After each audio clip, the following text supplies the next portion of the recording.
All right, our final question is dealing with social services. And we will start with Luis this time. Perhaps there is no greater area in Phoenix than District 8 for those in need of social services, allowing them, those who need a hand up, the framework that's necessary to survive and we all hope to someday thrive. But at a time when funding for social services is under continual threat, both fiscally and politically, what area of social services for District 8 would you most focus on in terms of support? Well, I think we have to look broadly about the social services that are provided and really look at which ones are being run efficiently. I think efficiency is the key. We have to look at the social services that are being run efficiently and are actually putting forth and we're getting the results that are intended. And then the ones that aren't being run efficiently, we need to look at why they're not being run efficiently. What are the problems? Can they be fixed? If they can't be fixed, then we have to really kind of look at it and try to reload and see what changes need to be made in order for those social services to actually have the effect for the community that we want. I mean, I don't want to say this one and that one because there's a lot of different things that we have to look at. We can't just broad brush it. We have to look at the social services and look at what ones are really kind of giving us the most bang for the buck. Which ones are really hitting home. We need programs for kids. Which ones, how they're run, how many kids are showing up, do they know about it? Do the kids in the community know that those services are there? Do the families know that those services are there? That's what we have to look at. We can't just say, yeah, I'll fund these. It doesn't matter if nobody shows up. It doesn't matter if you have a social service where nobody goes to get the service. We have to make sure that we're efficient about how we provide services so that we're actually affecting the people that they are intended to help. It's easy to put people on services and help them. It's another thing to get them out of there so that they don't need those services anymore. And that's where we need to concentrate. We need to get people out of where they're at, out of poverty, find good jobs, get them trained, partner them up so that they don't need the services. Many times when we talk about providing services, I think we need to help people to not need services anymore. Thank you. Reverend Stewart. Social services is what differentiates me from everyone else at this table. I do it every day. Every day I get down to the church. 20 years ago, I founded FIPCO Family Services, which provides home for severely mentally ill. We have a home for unwed teenage mothers and their babies. We have transitional housing for people who are homeless. The Broadway House apartments just down the street, we own that. The Broadway House Corporation, we provide low-income housing for people who could not have housing anywhere else. These are multi-million-dollar nonprofit corporations that I deal with on a daily basis. So I would not be new to the job. I would bring the experience that we have, that we've worked with both government agencies funding and from church funding. People stand in line at First Institutional every day to get a meal, to get clothes. We have a workforce connection where we open our computer room where we teach them how to do resumes. And so I bring this experience to you, not as a volunteer, not serving on a commission or on a committee, but as someone who leads 3 nonprofit corporations that deals with social services on a daily basis. I see the hurting people. And one last thing, my mother and I were on welfare until I was 19. And I promised God that if he ever got me where I could make a living, that I would never forget to reach back and help those. And just yesterday, in speaking with someone at the door, she talked about the people downtown don't know what it means to be poor.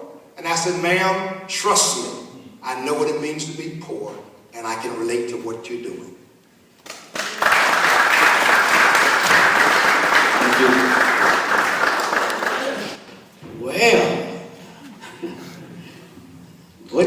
say after that, huh? I won't say too much because I'll get in trouble. But, yeah, I wonder where I've been. The thing about it is social services, surely we don't have enough of social services, especially for the young people. That's why I tried to keep kids' place open so the babies would have somewhere to stay off the streets after school and stay out of harm's way. We were the first safe house for children in South Phoenix, opened up in 1989. So where was all these people that wanted to help? I couldn't find none of them then. I couldn't find any of them. So I want the church to go back to church. I want to see the church go back to the pulpit. And I want to see the people back into the community, running your community like you should. The church has a full-time job. You can bet you if you're a minister, I'm a minister, I'm just low-key, under the table type of minister. I love the Lord. But I want to see the church go back to church and let the community run. We were doing better without the church getting involved in some of the community affairs. Now the barber shops, the beauty shops at the church, the massage centers at the church, the church, the church, the church. My. What about the community? So we got a lot of stuff we need to do about social services for the children, like I'm concerned about. You old gray-head folk like me, I'm not really that concerned about. Because you ain't going to be around that long, no way. No, we won't be here too long. So we might as well come together and make the kids have a better life. I'm proud to have managed an initiative within SRP where we look comprehensively at what we were doing to help people reduce their bills for things like energy and water.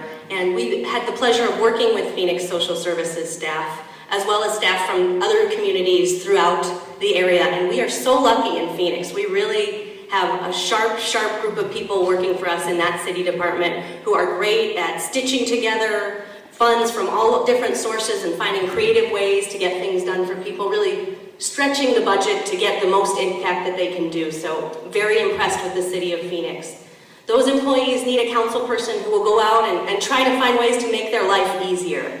So right now there's a federal government grant to help seniors serve seniors, which I think is an enormously important part of our community. And we're not applying for it in the city of Phoenix. We need council people who will go out and look for those opportunities. You're all paying for those programs that are going to be in some other community. So let's go out and get that money into our community. You really need to make sure that you're thinking creatively and stretching resources. There aren't enough in our community, but we also really need to do a better job. And I think you asked where our priorities would be. One of my first would be doing a better job serving seniors and making sure that we restore some of the problems we've had with programs to help seniors get to their doctor's appointments and to expand programs to make sure that we have people serving seniors. We also, Phoenix recently expanded its volunteer service effort, and that's something where I really like to continue putting city resources to see if we can't get more people in the community who are able to go out and visit seniors, help them with cleaning, help them getting around, and just honor their service to our community as well. And then my second priority would be the after-school programs, which again, enormously important in making sure that our kids have a safe place to be after school where they continue learning. Thank you. Thank you. You know, I tell the story because it's foundational in my life about marching for the holiday on my 2 feet. And it was important because we weren't just marching for a holiday. We weren't just marching to commemorate something in the past. We were marching to empower our community and to really address the needs of regular people. I'm a member of my faith community.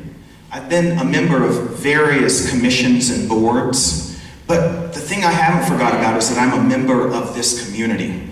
And when I knock door to door, I see people who need after-school programs. I see people who need senior centers. I see people who need pools that have been there for years, and funding of our park systems. And I have committed and vowed in this race, and what sets me apart is that I am talking about continuing that march to fight for those services. And those services, let's face it, are what are at stake in this race. I'm vowing to protect them. I'm the one talking about them. And until we face up to the fact that those are the social services that those of us on this panel can address, then we're not going to really focus on what is at stake.